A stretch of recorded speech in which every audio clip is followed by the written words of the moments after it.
Hello, I'm Richard Pharro. In 1994, after a career in civil engineering and a growing interest in project management, when I served on the board of IPMA and the Council of APM, I established APM Group. We started with a little-known project management methodology in the UK. The training community welcomed our approach, and APMG was born and hasn't looked back since. Over the years, I've been inspired by organisations, leaders, communities and individuals, and I'm always keen to have a coffee, or sometimes a little bit stronger, and a chat with those that really make a difference. Please get comfortable and join in my conversation with some of the biggest influencers in our market. I'm here today with Melanie Franklin, who I've known probably for about 2 decades now. And Melanie has built a career as an author, a writer, a thinker in change management, and in particular as an agent provocateur.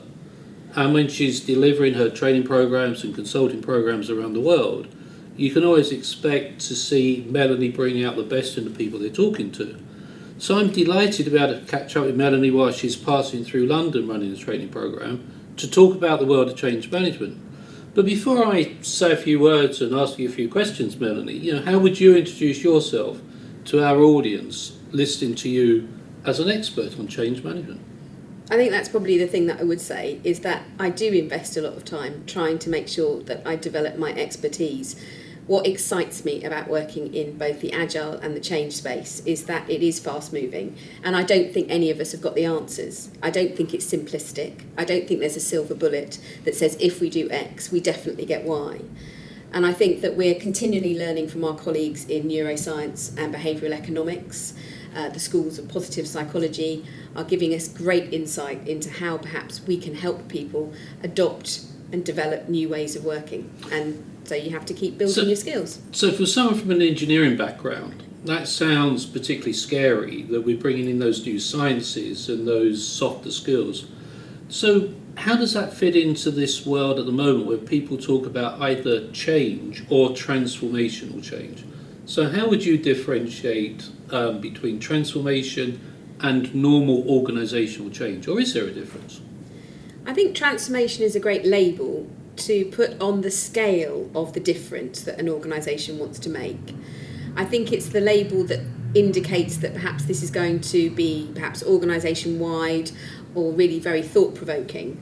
But I think that describes the what. I think change management is very much about the techniques that you would have to use to achieve that kind of activity. Change management, really simply, is all the activities that we use to make people aware that they need to do things differently, to persuade them to do things differently, to encourage them and motivate them, and help them practice and experiment, perhaps pick themselves up after they've made mistakes, because when you're trying something for the first time, it's never going to go smoothly first time round. So there is this idea of resilience in there. How do we develop that? And then helping them bed it down afterwards as the new norm. And does that vary between industry? Is there much difference between industry? And probably the bigger question, because it's always a hot topic these days, between culture. Can any organisation transform? Can any people in any culture transform? What would you draw out? Are there any differences? Because often from an outside you assume there must be, but for someone on the inside, are there? I don't think that there are differences by industry or by culture, because at the heart of everything we're doing in change is it's a human being who's being asked to stop doing something that's probably a well-worn routine. It's a known habit, and they're being asked to stop doing that, to forget doing that, and to actually learn skills and practice new routines that become the new norm. And it's all about the human condition. I don't think it matters whether or not I'm working in the Middle East or in North Africa or in Europe or North America. It doesn't seem to matter. It's all about how people experience the loss of skills, the fear that they've got to learn something new, and then the excitement when it starts to become, oh, I've got this, I know what I'm doing. And so I don't think it matters if you're training somebody who is in a global healthcare company that perhaps is looking at how hospitals run better, or whether or not you're working at an oil refinery or an airport that's got to put more passengers through, or those who are going to design a new car. It all seems to be the same because it's the human condition. So how do you help people over that? If it's about getting people to buy into it, no matter where they are in the organisation, and we're all resistant to change, particularly when it's done to us. So, what would be your top tip to enable people to accept that it is likely to be for the better, and at the end of the day, we all have to change, otherwise we're in a very, very bad place? What's your top tip for the individual that's being changed? I think if you want to help people overcome the fear factor, perhaps what we don't do enough of is when we talk about change, we don't remind people of all the things that are going to remain the same. But when you start to talk about the things that remain the same, that's very calming, because those are the things they already know how to do. Too often we talk about the next new thing as if it's the only thing that anybody's interested in. But if you can put it back into the context of other things that they're already doing and that will remain the same, then it enables people to perhaps take a little bit of the fear out and to realise that this is doable. But at the same time, I would challenge your statement about the change is good for us in the longer term, because I'm certainly working with lots of organisations who have a common experience. They are taking out, from a system perspective, an awful lot of local systems, sometimes called legacy or current systems, and they're replacing them with one unified platform across the whole organisation. And actually what I'm managing is a lot of loss, because people are losing systems that they've tweaked over the years to meet their local practices. They've got lots of little bits and pieces that really help them get the job done as fast as possible. And when we rip all of that away and we're actually implementing, everybody's on the same platform. So organisationally, that's a great thing. But individually, there's loss because their job takes longer. There's more manual processes temporarily until once we've got everybody on the same platform, we can then start adding more and more functionality. And this week alone, I've been dealing with an organisation that's going to experience that loss over the next 14 months before we even get to a point where we're starting to add in new features and they can really start to get the benefit. So we have to think about how that's not very motivating. To basically be told that you're going on a diet where you can't eat any of your favourite foods for 14 months doesn't sound like something you want to do. So what we're doing is we're putting together a team that will every month start to look at some things that would improve the condition, that can add a few extra tweaks. So we're carving out a little bit of the effort just to create some of that motivation and keep people inspired. We're basically saying that they can have a bar of chocolate every few weeks and we'll make it a bit better. So on that basis, how much change do you think someone can accommodate and be happy? So if the transformation is incremental, how big a bar of chocolate can I eat at any one time? I think that many organisations are now realising that we talk about change management sometimes as a mental health aid, because we're getting to a point where people are so stressed by the fact that nothing feels certain, nothing feels ordinary, because every day they come in and they find that they're being asked to stop doing one thing, start doing something else, use a new system, work in a new place, work with somebody else, or learn the concepts of a new product or service, that they're on shifting sands all of the time. And I think one of the most important things we can do in the wider sense of leading a transformation is to keep the idea of a cohesive picture. How do you knit together all of the individual changes that you're asking people to make so that it feels like it's actually an evolving picture, and they can see that what they were doing last week actually has supported what they're being able to do this week and the coming weeks, that there is actually a flow to what they're being asked to do. If we fail to do that, then it appears to those who are experiencing high volumes of change that they're constantly being asked to go off at a tangent, left, right and centre. And that constant level of disturbance makes it incredibly difficult for them to feel any sense of certainty over what they're doing. Many years ago, I can remember people talking about the concept of islands of stability, where there will be a piece of change, then there will be a rest period, and then you would start again. Is that concept still around? I don't think it is. I think many organisations would say that the problem we have is that period of stability where we've put a huge amount of effort into making a lot of changes, and we may even have come up with names for the change programme, like one of the planets or one of the seas. And then for the 18 months, everybody was focused on it. And then we've got to a new plateau and we can have a break for the next 6-9 months. That's gone. Now what we have in this more agile world is we have waves of incremental change where we might be putting in small scale changes every few weeks, every couple of months, but it is an unrelenting pace of change. So that opportunity to get to a plateau where everybody could get their breath back and everybody could bed down what they were doing as actually a new habit and absolutely routine, now that's gone. The high volumes of change that we're experiencing means that the life cycle of a change, I can't put something in and say, and we won't touch that again for another 3 years. That's not the truth. There's a very good chance that 6 months from now, I'm going to go back and tweak it or in fact remove it and replace it with something else.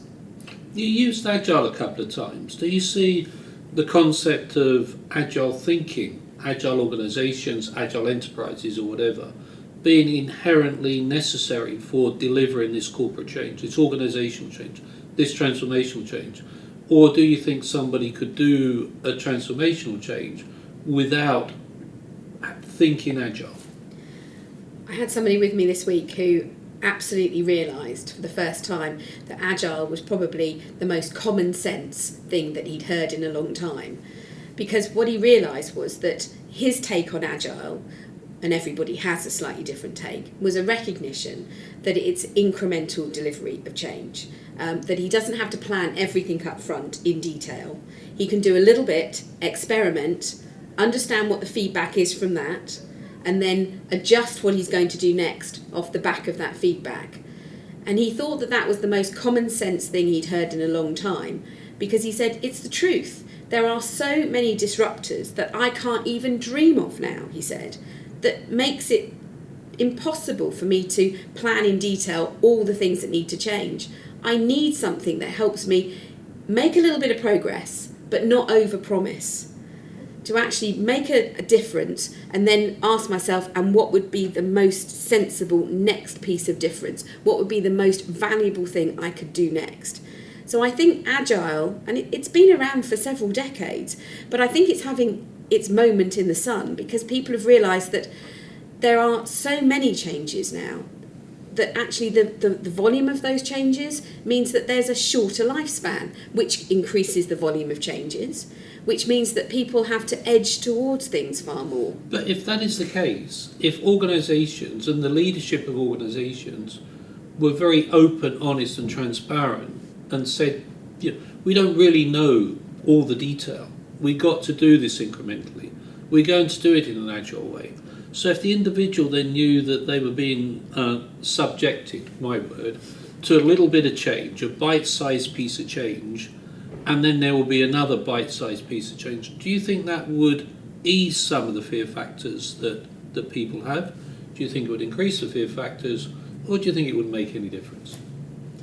I think if you're going to set up an agile approach, the most successful organisations are very good at saying, there is a bigger picture here. We're not just going to go off at tangent left, right and centre. We've got a bigger idea further down the line. Over the horizon, we want to be these things. But what they're describing is not a detailed vision statement of exactly what it is they're going to create. What they're setting out is the values and the priorities and the principles that they want to hold to. So that gives them an idea, sort of a destination that we can head towards, but enough freedom to ask constantly the question, and how might we best deliver that? And it's in the how that I think you've got the shorter term changes. Because if a piece of new technology comes in that immediately simplifies or automates something, let's put that in place. That would be fantastic. But that might not be the bigger picture. What we want to do is keep an eye on where are we heading, what's the value we want to create. And I think it's the combination of short-term, multiple waves of change But if it's set in the context of that bigger picture, that values-driven picture, that benefits-driven picture, where people say, these are the good things that we're going to get out of making all these changes, then people have a reason, they have a rationale, and that is quite inspiring, because people can think, I take a lot of disruption on in my day, every day, but there's a reason for it. I can see where we're heading. And do you find that people accept that benefits, that vision, that objective that people are driving towards is also going to change as the market around them changes? Because you might have that vision for whatever period of time, but then you realise you need to change that vision, you need to extend that vision.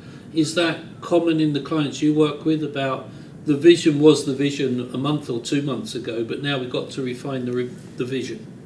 Yes, I think that you can say that that bigger picture also evolves, but it does evolve at a much slower pace because it's much further over the horizon.